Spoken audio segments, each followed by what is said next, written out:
지난주 우리는 부활절을 맞이해서 성가대 칸탄타를 통해서 큰 은혜를 받았습니다. 예수님께서 그리스도로 오신다는, 그래서 너희를 위로할 것이다, 위로해로 시작해서 예수님이 이 땅에 오신 탄생과 예수님의 치유와 구원 사역, 그리고 매 맞고 십자가에 달려 징계받고 우리를 위해 생명을 주신 그 주님의 십자가 죽음의 사건, 그리고 예수님의 부활, 예수님의 재림을 약속으로 주는 이런 성경 전체의 메시지를 담아서 우리 칸타타를 보면서 지금도 마음속에 한 편의 영상처럼, 한 편의 뮤지컬처럼 새겨져 있습니다. 너무나 감사를 드리고 또 감명을 받았습니다. 지난주에는 이제 제가 부활에 대한 설교할 시간이 많지 않았기 때문에 잠깐만 말씀드렸는데, 오늘은 이제 부활에 대해서 말씀을 듣는 시간입니다. 부활의 증인이란 말은, 여러분 누가 증인입니까? 여러분 증인이 돼보신 적 기억이 있으세요? 저는 예전에 시골 목회하다가 새벽 예배 마치고 면소재지를 나가는데 바로 앞에서 어떤 그 차가 사람을 치는 것을 제가 목격을 했어요. 그리고 이 사람이 그 뺑소니를 해가지고 제가 제천경찰서에 가서 증인이 되었어요. 제가 거기서 내렸는데 이 사람이 처음에는 자기 차에 내려갖고 자기가 사람을 쳤다고 솔직히 시인을 하는 거예요. 안개가 많이 껴서 자기가 사람을 쳤다. 근데 경찰서에 갔는데요, 딱 잡아떼는 거예요, 그걸. 그래서 저는 이제 본대로 그대로 증언했죠, 뭐 제가. 그분이 한 말, 토시 하나까지 다 그대로. 그리고 그 상황을 본대로 다 증언을 하는 거예요. 그렇게 할 수 있었던 건 뭘까요? 제가 보았기 때문에 그런 거죠. 보았기 때문에. 추측으로는 그렇게 말할 수 없어요. 보았기 때문에 증언을 하는 거죠. 여러분, 우리가 예수님의 증인이 되려면, 부활의 증인이 되려면 어떤 조건을 갖춰야 될까요? 예수님이 부활하신 것을 내가 분명히 믿을 수 있도록 성령을 내가 체험하면 되는 거예요. 성령께서 내 안에 오셔서 성경이 진리이고 성경대로 모든 것이 이루어졌고 예수님이 십자가에 우리를 위해 죽으셨고 부활하셨다는 것을 성령께서 내 안에서 증거하십니다. 그럼 우리가 전도할 때 사람들한테 하나님이 천지를 창조하셨습니다, 당신이 그거 봤습니까? 예, 제가 믿는 하나님이 제 안에서 그렇게 말씀하시고 기록된 하나님의 말씀이 그렇게 이야기하고 있습니다 라고 전도할 수 있는 거죠. 오늘 본문은 막달라 마리아가 무덤 앞에서 눈물을 흘리는 장면으로 시작합니다. 무덤 앞에서 눈물을 흘리다. 제가 아는 어떤 분은 40대의 남편의 죽음을 맞이하고 수년 동안 장례를 치른 후에 수년 동안 소주 한 병을 사고 택시를 타고 남편이 있는 잠든 산소를 찾아가서 2시간, 3시간 울면서 신세한탄을 하고 돌아옵니다. 그 일을 수년간 합니다. 아마 여러분 중에도 그런 경험이 있는 분이 있지 않으실까 생각해요. 그런데 이 부부가 부활 신앙이 있는 기독교인이었다면 어떻게 반응했을까요? 그렇게 반응하진 않았을 거예요. 아, 내 남편은 하나님 품에 안겨 계셔. 그러면서 마음에 처음에는 물론 다시 얼굴 못 보니까 슬픈 마음이 있겠죠. 그러나 그분이 하늘나라에서 하나님 품에 안겨 계시다는 분명한 확신이 들면 마음에 위로가 생겨나는 거예요. 내가 남은 일생 멋지게 주님을 위해 살다가 잠시 후에 가서 내 남편을 만나리라. 그런 위로가 생겨나는 거죠. 지난주 목요일 날 4월 24일 날 방송된 꼬리에 꼬리를 무는 이야기, 꼬꼬무라고 보통 이야기하는데, 어떤 역사적 과거 사건들을 추정하면서 범인을 찾아내는 그런 프로그램입니다. 거기에 뭐가 나왔냐면 2001년 2월 1일 전남 마주에서 드들강이라는 강이 있는데, 그 드들강에 20대 초반의 여성이 나체 상태로 시신이 둥둥 떠 있는 거예요. 드들강에. 누군가 성폭행한 후에 그 자리에서 머리를 눌러 익사시키고 나체 상태로 그냥 버리고 도망간 거예요. 근데 20년이 지나도 범인을 잡지를 못하는 것입니다.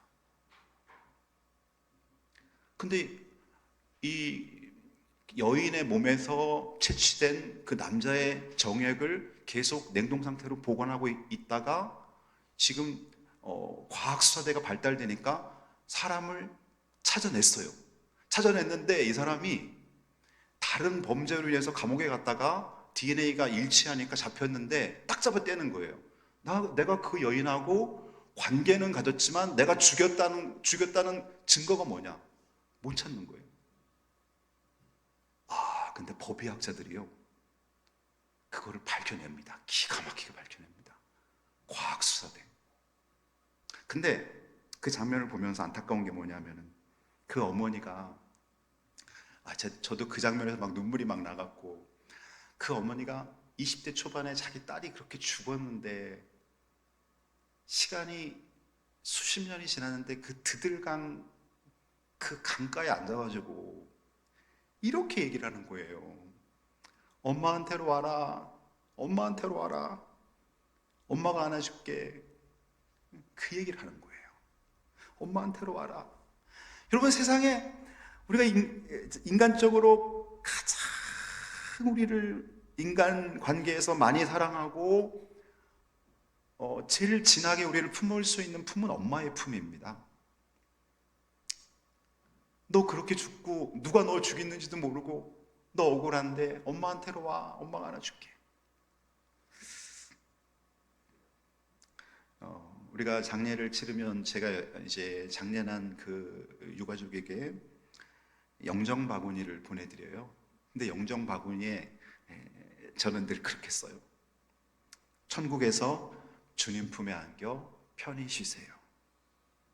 천국에서 주님 품에 안겨 편히 쉬세요. 주님이 안아주시고, 여러분 어떤 분은 자녀를 먼저 하늘나라 보낸 분도 계시죠? 어떤 분은 배우자를 먼저 보낸 분도 계시죠? 근데 우리가 그 슬픔을 어떻게 이겨내겠습니까? 부활하신 주님께서 사랑하는 내 자녀를 품고 있다는 거예요. 안고 있다는 거예요. 엄마한테로 와라. 엄마한테로 와라. 엄마처럼 대신 안아줄 수 있는 품이 부활하시는 우리 예수님의 품이라는 걸 믿으시기 바랍니다.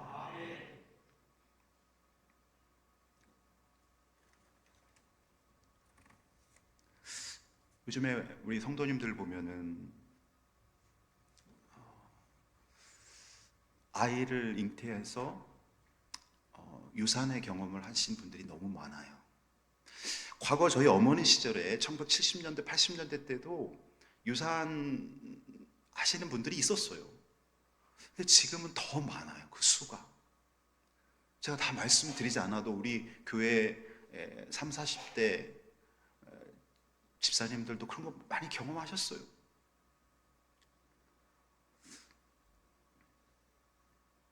유산된 태아는 천국에 갈까 아니면 천국에 못 갈까, 이런 걸 놓고 이제 신학적인 질문이 붙었어요.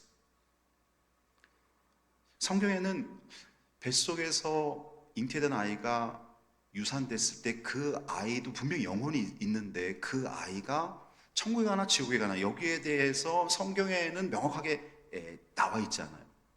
그리고 1살, 2살, 3살 된 아이가, 지금 말도 제대로 잘 못하는 아이가 사고나 질병으로 죽을 때 이 아이는 천국에 갈까 천국에 가지 못할까, 여기에 대해서 여러분 결론적으로 말씀드리면 이렇습니다. 많은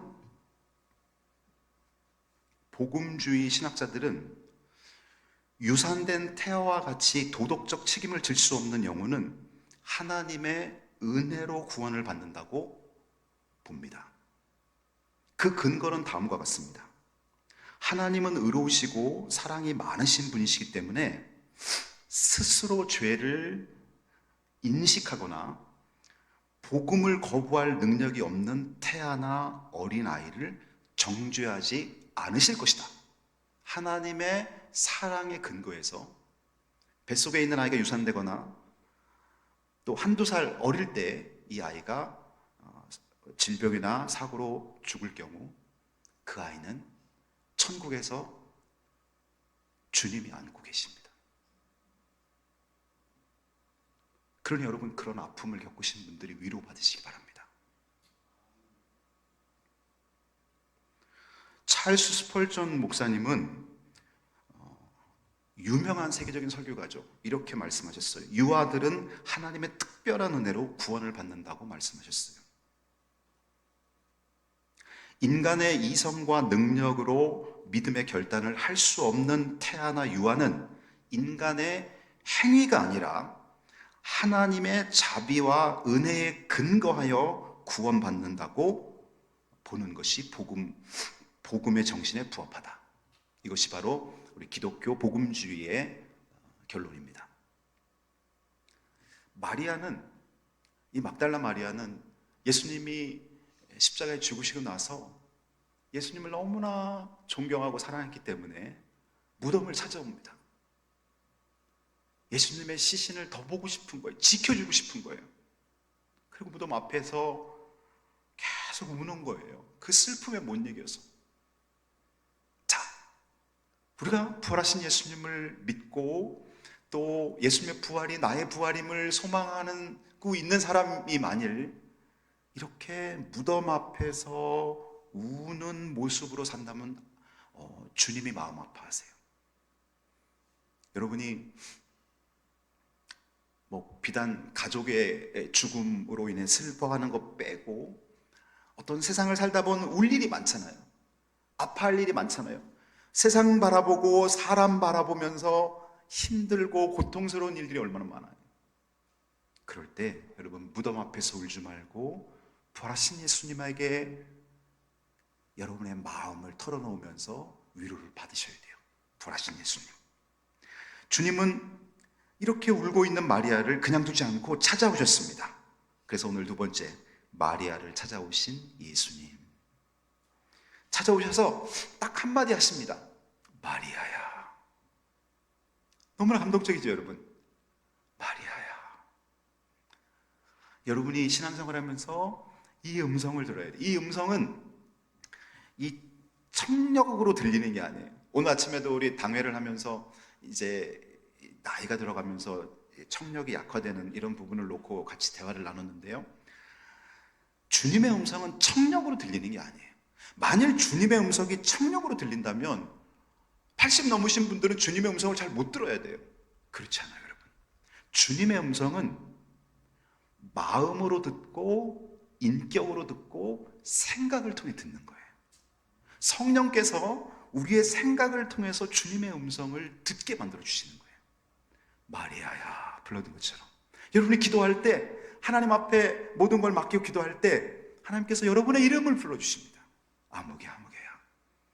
저도 1992년 가을에 제가 충북대학 다니면서 새벽 제단을 쌓으면서 새벽 예배 마치고 나서 앉아서 기도를 하고 도서관으로 가고 이런 일들을 하는데 어느 날 주님이 제 이름을 불러주시는 거예요. 사랑하는 아들 아무개야. 너무 놀라운 거예요. 청력으로 들리는 게 아니에요. 청력으로 들리지 않기 때문에 화장실에 가서도 들리고 밥 먹을 때도 들리고 주님이 저에게 비전 주시는 것이 선명하게 들리는 거예요. 저도 되게 의심 많은 사람이었어요. 이거 내가 헛소리를 듣는 거 아니야? 에이, 이거 그냥 내 기분이 아니야? 요즘 흔히 젊은 사람들이 얘기하는 기분 탓 아니야? 전혀 그렇지 않아요, 여러분. 인격적으로 주님 말씀하시는 거예요. 개그우먼 이성미 이분을 소개하고 싶어요. 아마 지금 연예인 중에 정말 열심히 전도하는 분들이 많은데 그 중에 하나가 그 윤복희 씨, 오누리교회 권사님, 그리고 이성미 집사님, 이분 열심히 전도해서 개그맨들을요 여러 명 예수 믿게 했습니다. 이 이성미 씨는 CBS 새롭게 하소서 2014년 7월 8일에 방영된 그 프로를 보면 이제 거기 나오는데요. 이 이성미 집사님이 1980년대, 90년대 대한민국 최고의 개그우먼으로 인기를 누렸습니다. 아마 제 윗세대 분들은 거의 다 아실 거예요. 그런데 인기가 절정이었던 그때 미혼모가 되는 아픔을 겪습니다. 지금은 미혼모 프로그램도 많이 있고 지금도 미혼모로 또 삶을 사는 것이 쉬운 삶이 아니지만 한 3, 40년 전에 미혼모로 산다는 거는요 너무 힘든 거예요. 엄청난 사회적 비난과 조롱도 받고요, 또 언론인으로서 대중 앞에서 거센 질타를 받아야만 됐다는 거예요. 그래서 이분이 극심한 우울증과 자살 충동을 여러 번 느꼈대요. 그러던 찰나에 자기 지인이 교회에 가자고, 하나님이 당신을 위로할 것이라고 그러면서 예배에 초청을 한 거예요. 그리고 처음 그날 교회 갔는데 그 목사님 설교에서 하나님은 우리의 이름을 부르십니다 라고 목사님이 설교 내용이 하나님은 우리의 이름을 부르십니다 라고 선포하는 순간 이 억눌렸던 슬픔이 다 폭발을 하면서 죄책감과 함께 눈물이 터지는데 하염없는 눈물이 막 나오는 거예요. 이 이성미 개그우먼이. 그리고 예배가 마쳐지고 앉아서 기도를 하는데 하나님의 음성이 가슴으로 들려오더랍니다. 성미야, 나는 너를 사랑한다. 너는 소중한 내 딸이다. 또렷또렷하게, 성미야, 나는 너를 사랑한다. 너는 소중한 내 딸이란다. 그리고 이 주님의 음성이 자기 삶 전체를 위로하고도 남더라는 거예요. 세상 사람들에게 나는 비난받는 존재가 아니라 하나님께 사랑받는 존재임을 자기가 깨닫게 된 거예요. 그리고 이분이 삶이 완전히 바뀌어가지고 세상의 시선을 의식하지 않고 간증을 하면서 하나님을 전하기 시작합니다. 이분이 새생명 전도축제 강사 이런 것도 많이 다니세요. 간증 집회도 많이 가시고요. 그런 집회를 가는 것이 박수받을 일이 아니고 이분이 개그우먼들을 많이 이분이 전도한 분 중에 한 명이 조혜련이라는 사람이에요. 조혜련 굉장히 사진이 예쁘게 나왔죠? 원래 좀 약간 남성스러운. 근데 이 조혜련 자매가 원래 기독교인이 아니었고요, 아주 타종교에 심취되어 있는 사람이었어요. 그런데 이 조혜련 씨가 계속된 이성미 자매의 전도를 통해 교회 가서 세례받고요, 신학 공부까지 하게 됩니다. 그리고 지금 다른 사진 한번 띄워주실래요? 이분이 성경 강의를 합니다. 유튜브로 30분 만에 성경 맥락 잡기. 이 조회수가 200만이 넘어요. 개그우먼이니까 얼마나 재밌겠어요. 그 유머 감각을 갖고 성경을 아주 재밌게 쏙쏙 들어게 풀어서 가르치는데 목사님들보다 인기가 더 많아요. 자, 여러분, 한 사람이 부활하신 주님의 음성을 듣고 나서 바뀌니까 그 주변 사람들이 바뀌기 시작하는 거예요. 그래, 하나님의 역사는요, 무덤에 가둘 수가 없는 거예요. 내가 부활하신 주님을 만나잖아요, 바뀌게 돼 있어요. 막달라 마리아가 무덤 앞에서 울고 있었는데 부활하신 주님이 마리아야 하는데 영안이 쫙 열리면서 주님이 이제 보이는 거예요. 그러고 나서 주님께서 내가 부활했다, 내가 부활했다는 소식을 형제들에게 가서 알려. 그리고 이 막달라 마리아는 부활의 증인이 돼서 예수님의 제자들에게 달려가서 부활하신 주님을 자기가 만난 것을 전합니다. 부활의 증인이 된 거죠. 사랑하는 성도 여러분, 저는 여러분들이 부활의 증인이 되길 바랍니다. 형식적인 그리스도인으로 머물지 마시기 바랍니다. 모태신앙 좋아요. 모태신앙 소중한 거예요. 근데 부활의 주님을 만나지 못했어요. 안타까운 것입니다. 부활하신 주님을 만나서 대화하고 부활하신 주님을 만난 그 감격을 전해야지요. 내 가족에게, 내 지인들에게. 내가 전하지 못하는 이유는 뭐예요? 보지 못했고 듣지 못했으니까. 어떻게 억지로 전해요? 보지 못했고 듣지 못했으니까. 그러나 우리가 부활하신 주님을 성경을 읽다가 체험하고 설교를 듣다가 체험하고 기도하는 중에 주님의 말할 수 없는 감동으로 주님이 임재하시는 것을 인격적으로 만나고 나서는 아무것도 두려운 게 없는 거예요. 무당을 만나도 담대하게 전할 수 있는 거예요.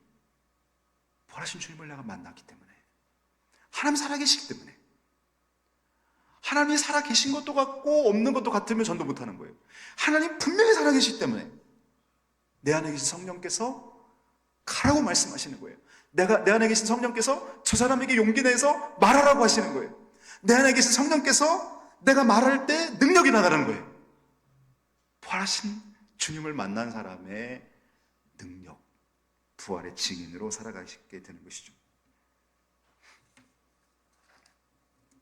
여러분, 요한복음 4장에 보면 사마리아 여인이 예수님을 만나잖아요.